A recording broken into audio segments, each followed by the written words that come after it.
الحمدللہ الحمدللہ رب العالمین والعاقبۃ للمتقین والصلاة والسلام علی سید الانبیاء والمرسلین وعلی آلہ واصحابہ واہل بیتہ وذریاتہ اجمعین، اما بعد فاعوذ باللہ من الشیطان الرجیم، بسم اللہ الرحمن الرحیم۔ انما یرید اللہ لیذہب عنکم الرجس اہل البیت ویطہرکم تطہیرا۔ صدق اللہ وصدق رسولہ النبی الامین المکین الکریم، ونحن علی ذلک لمن الشاہدین والشاکرین، والحمد للہ رب العالمین۔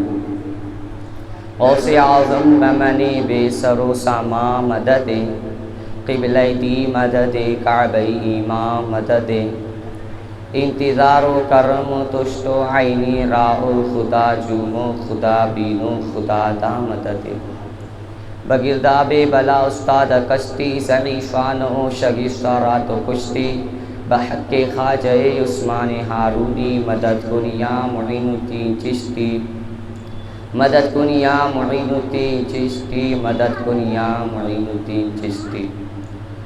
حاضرین محفل حضرات، پردہ نشین میری ماں اور بہنوں، السلام علیکم ورحمۃ اللہ وبرکاتہ۔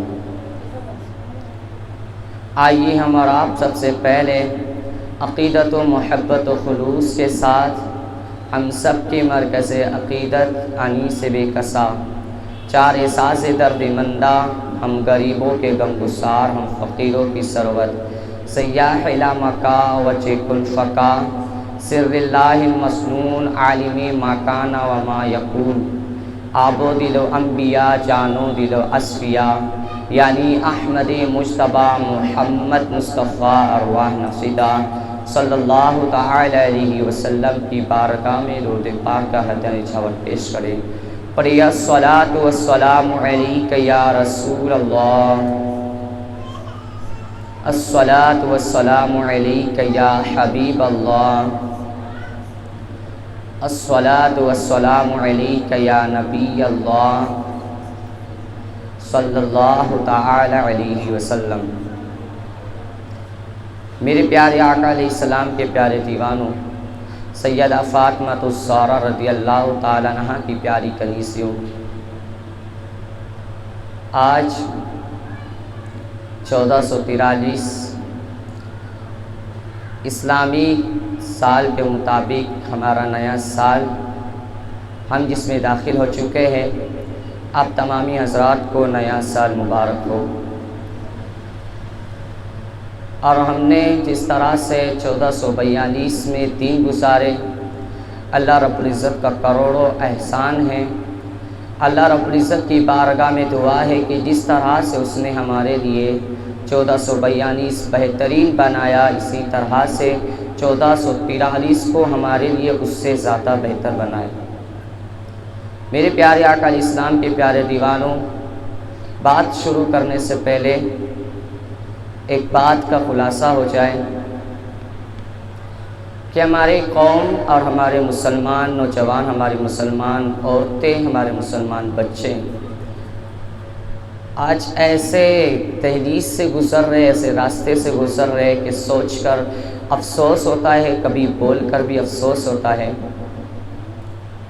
کہ ہمارا 1442 والا سال گزر چکا ہے اور پچھلا مہینہ بھی گزر چکا ہے، لیکن ہمارے نوجوانوں کو، ہمارے مسلم عورتوں کو اس کی کوئی خبر نہیں ہے کہ ہمارا کون سی صدی چل رہی ہے، ہمارا کون سا سال چل رہا ہے، کون سی تاریخ چل رہی ہے، کون سا مہینہ چل رہا ہے۔ کسی کو یعنی اللہ ماشاء اللہ سب کو نہیں کہتا ہوں، کچھ چند ایسے ہیں جن کو اللہ کے فضل کرم سے سب یاد ہوتا ہے، لیکن کچھ ایسے ہیں جن کو دین سے کوئی تعلق نہیں، دین سے کوئی محبت نہیں، دین سے کوئی لگاؤ نہیں، ان کے ذہن میں ذرہ برابر اس کا کوئی اثر نہیں ہوتا ہے کہ کون سا مہینہ چالو ہے، کون سی سال چالو ہے ہمارا۔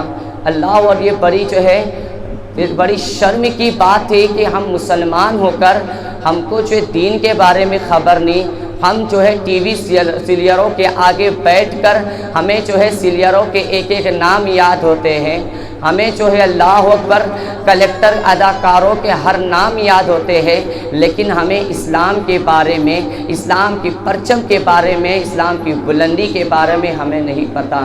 مجھے افسوس ہے تو یہ بات کہنے پر کہ کچھ عورتیں ایسی ہیں کہ جن کو محرم نہیں معلوم کہ محرم میں ہوتا کیا ہے۔ کسی نے مجھ سے پوچھا یہ محرم میں جلسہ کیوں ہوتا ہے، محرم میں 10 دن پروگرام کیوں ہوتا ہے، تو مجھے افسوس ہوا یہ کہتے ہوئے کہ یار آپ مسلمان ہو، آپ کو خبر نہیں کہ محرم کیوں بنایا جاتا ہے، بلکہ انہیں یہ بھی نہیں پتہ کہ محرم شروع ہو چکا ہے۔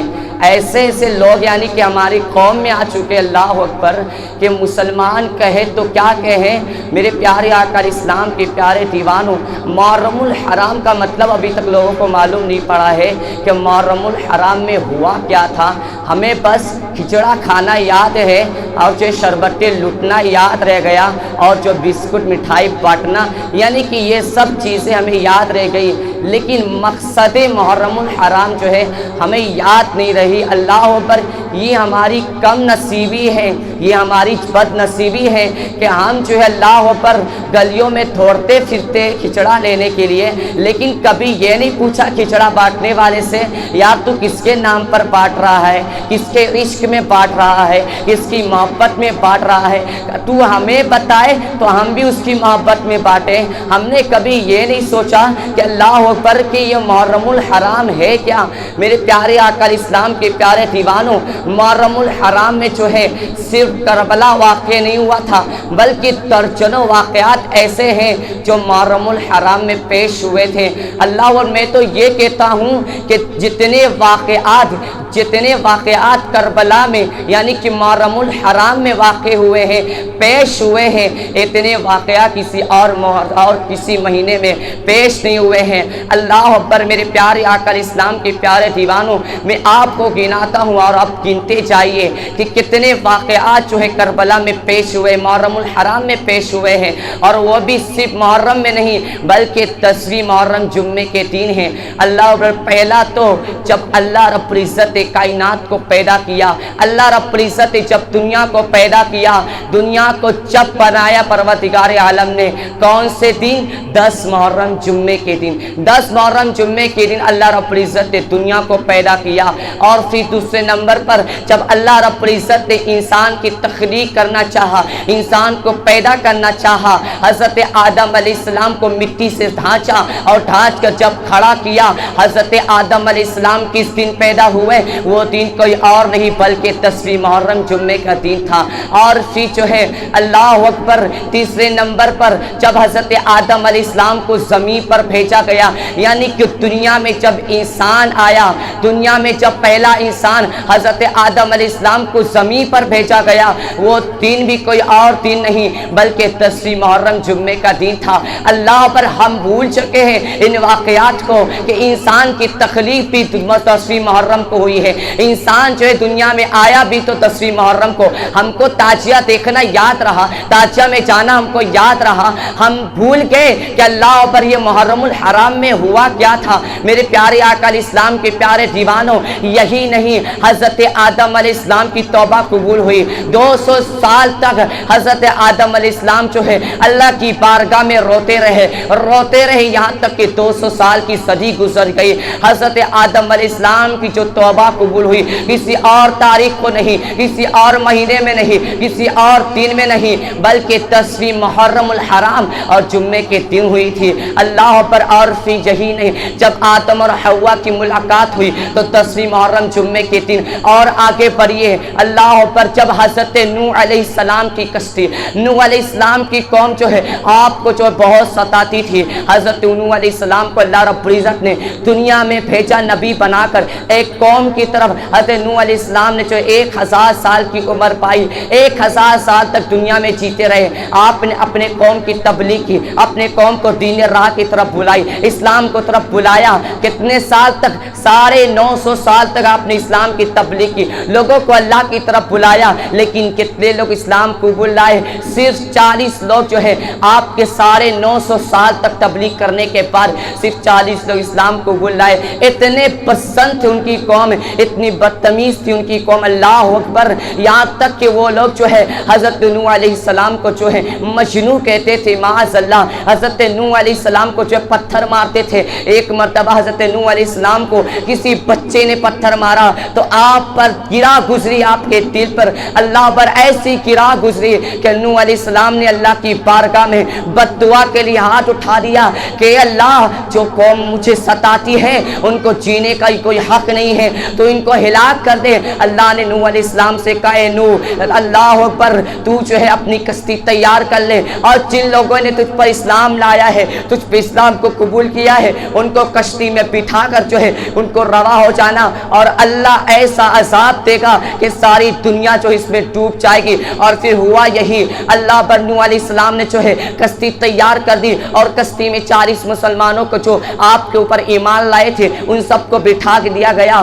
اور پھر جو ہے اللہ پر ایک ایک جانور کی جوڑی رکھ دی گئی, اور پھر اناج اور گیہوں جو بھی یعنی کہ ضروریاتی چیزیں تھی سب حضرت نوح علیہ السلام نے کشتی میں رکھ دیا. پھر اللہ کی جانب سے ایسا عذاب آیا, ایسا عذاب آیا, اس عذاب کو دیکھ کر جو ہے آپ کی قوم نے جو ہے اللہ پر آپ کو اور زیادہ للکارا, یہ کہہ کر اے نوح تیرا خدا اور تیرے خدا کا عذاب ہمارا کیا بگاڑ سکتا تھا. ان کو ایسا تکبر تھا, ان کو تکبر کس بات پر تھا, گھمنڈ کس بات پر تھا کہ اللہ پر ان کی جو ہائٹ تھی, ہائٹ اللہ پر 5 مالی کی جتنی بڑی بلڈنگ ہوتی ہے, ایک انسان کی ہائٹ اتنی اونچی تھی. اللہ پر وہ پہاڑوں پر کھڑے ہو کر تکبرانہ مزاج سے کہتے تھے, اے نوح تیرا نبی, تیرا خدا اور تیرے خدا کا عذاب ہمارا کچھ نہیں بگاڑ سکتے ہیں. جب یہی کہنا تھا ان لوگوں کے تکبرانہ مزاج کو دیکھ کر خدا کو ایسا چلا لایا کہ اللہ پر سمندر سے طوفان نکلا, آسمان سے طوفان نکلا.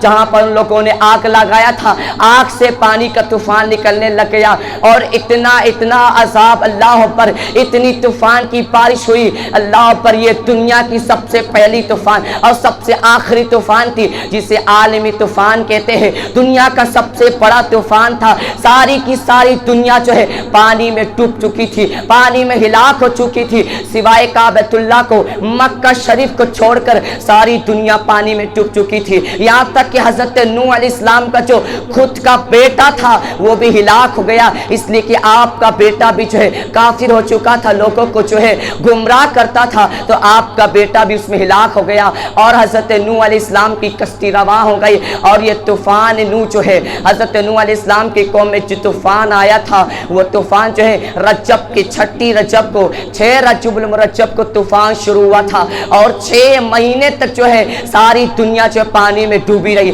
6 مہینے کے بعد جب اللہ پر حضرت نوح علیہ السلام کی کشتی پہاڑی جودی میں جا کر لگی, وہ دن بھی کوئی اور دن نہیں تھا بلکہ 10ویں محرم جمعے کا دن تھا. اللہ پر درجنوں واقعات چھپے ہیں 10 محرم جمعے کے دن. اللہ پر انسانوں کو نجات ملی ہے, انسانوں کی آبادی ہوئی ہے تو 10 محرم جمعے کے دن ہوئی ہے. میرے پیارے آقا علیہ السلام کے پیارے دیوانوں, اور آگے بڑھیے تو حضرت یوسف علیہ السلام جن کو اللہ رب العزت نے جو ہے ایسا حسن عطا کیا ہے, ایسا حسن جمال عطا کیا ہے, جب آپ گلیوں میں چلتے تھے تو گلیاں روشن ہو جایا کرتی تھی. اللہ پر یہ حسن یوسف کا عالم ہے کہ جب گلیوں میں چلے تو گلیاں روشن ہو جائے. اور میرے مصطفیٰ صلی اللہ تعالی علیہ وسلم کے حسن کا عالم یہ ہے, جو میرے نبی کو چہرے کو دیکھتا تھا اس کا دل جو منور ہو جاتا تھا, اس کے دل میں ایمان کی روشنی اجاگر ہو جاتی تھی.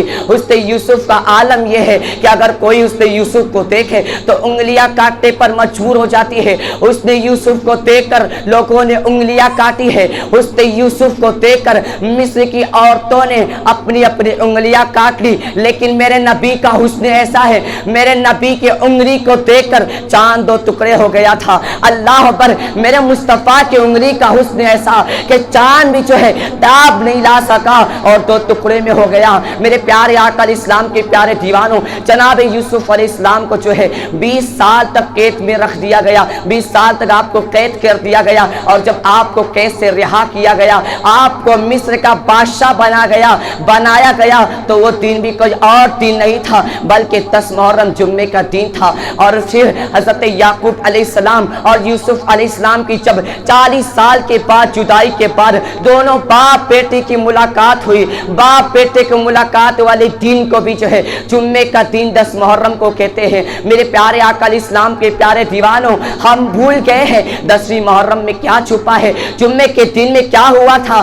اور پھر اور آگے پر یہ حضرت موسیٰ علیہ السلام کی قوم کو، بنی اسرائیل کو فرعونیوں کی ظلم سے نجات ملا، ان کو آزادی ملا، تو کوئی اور دن نہیں بلکہ 10ویں محرم جمعے کے دن ملی تھی۔ میرے پیارے آقا علیہ السلام کے پیارے دیوانوں، اگر ایک ایک واقعہ بیان کیا جائے تو ساری زندگی ختم ہو سکتی ہے، لیکن 10ویں محرم پر جو ہے ایک ایک واقعہ بھی مکمل نہیں ہو سکتا ہے۔ اور پھر کربلا بھی جس دن واقع ہوا ہے، کربلا بھی جس دن واقع ہوا ہے، وہ دن بھی کوئی اور دن نہیں بلکہ 10ویں محرم جمعے کا دن تھا۔ میرے پیارے آقا علیہ السلام کے پیارے دیوانوں، یہ جتنے بھی واقعہ ہوئے ہیں، یہ جتنے بھی واقعہ پیش ہوئے ہماری نکاحوں میں، اللہ بس سب کے سب 10ویں محرم جمعے کے دن۔ اور پھر آخری بات یہ ہے کہ اللہ پر جس دن دنیا بنی تھی وہ بھی 10ویں محرم جمعے کا دن تھا، اور جس دن دنیا ختم ہوگی، جس دن قیامت آئے گی، وہ دن بھی کوئی اور دن نہیں بلکہ 10ویں محرم جمعے کا دن ہوگا۔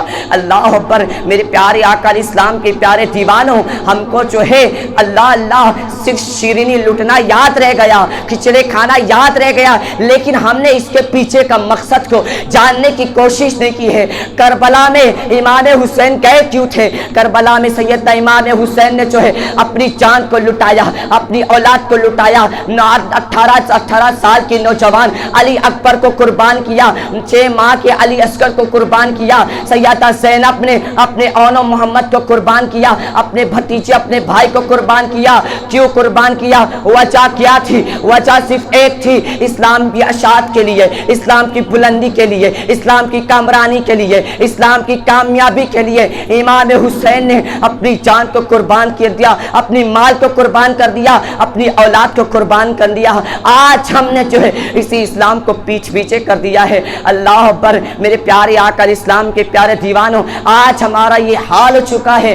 اللہ پر ہم دنیا کے کاموں میں فدا ہو چکے ہیں، ٹی وی سیریلوں کے آگے بیٹھ کر ہم کو جو ہے اللہ پر کلیکٹر کے اداکاروں کے نام یاد ہے، لیکن ان واقعات و درجنے واقعات یاد نہیں ہے۔ میرے پیارے آقا علیہ السلام کے پیارے دیوانوں، بڑی معذرت کے ساتھ یہ بات کہنا پڑ رہا ہے کہ مسلمان ایسے ہو چکے ہیں۔ اللہ اکبر، میرے پیارے آقا علیہ السلام کے پیارے دیوانوں، بڑی معذرت کے ساتھ اسلام سے محبت کرو، اسلام کے بارے میں جانو کہ اسلام کیا ہے۔ اپنی بات کی طرف آتا ہوں، جس بات کو مجھے چھیڑنا ہے اور اس محفل کو محفل زینت بخشنا ہے۔ ایک مرتبہ درود شریف پڑھ لیجیے۔ اللہم صلی علی سیدنا مولانا محمد وعلی آل محمد وبارک وسلم، صلاۃ و سلام علیک یا حبیبی یا رسول اللہ صلی اللہ تعالی علیہ وسلم۔ میرے پیارے آقا علیہ السلام کے پیارے دیوانوں، آج کی ہماری پہلی محفل ہے جس میں ہم سیدنا امام حسین رضی اللہ تعالیٰ عنہ کے ذکر کریں گے، جسے ذکر امام حسین بھی کہا جائے، ذکر شہید کربلا بھی کہا جائے تو کچھ کم نہیں ہے۔ ہم اشتار سے ہی کربلا، ایک پہلے دن سے ہی کربلا کی نسبت امام حسین کی عظمت کو بیان کریں گے کہ سیدنا امام حسین رضی اللہ تعالیٰ عنہ وہ ہے جن سے نسبت رکھنے والی چیز ہر چیز معتبر اور بڑا ہی ادب و احترام والی ہے۔ ہم نسبت اول کو بیان کر کے اپنی ذکر کو شروع کریں گے اور اسی پر ختم بھی کریں گے۔ سیدنا امام حسین رضی اللہ تعالیٰ عنہ وہ ہے جن سے نسبت رکھنے والی پہلے اول جو ہے ان کے نانا ہے۔ سیدنا امام حسین رضی اللہ تعالیٰ عنہ کے نانا کون ہیں؟ کسی کے نانا مسجد کے امام ہیں، کسی کا نانا مدرسے کا مدرس ہے، کسی کا نانا دارالعلوم کا پرنسپل ہے، کسی کا نانا کالج میں پرنسپل ہے، کسی کا نانا پولیس کمشنر ہے، کسی کا نانا عالم ہو سکتا ہے، کسی کا نانا مفتی ہو سکتا ہے، لیکن حسین اس ذات کا نام ہے جن کا نانا کوئی اور نہیں بلکہ دونوں جہاں کا مالک و مختار ہے۔ اسی لیے امام کہتے ہیں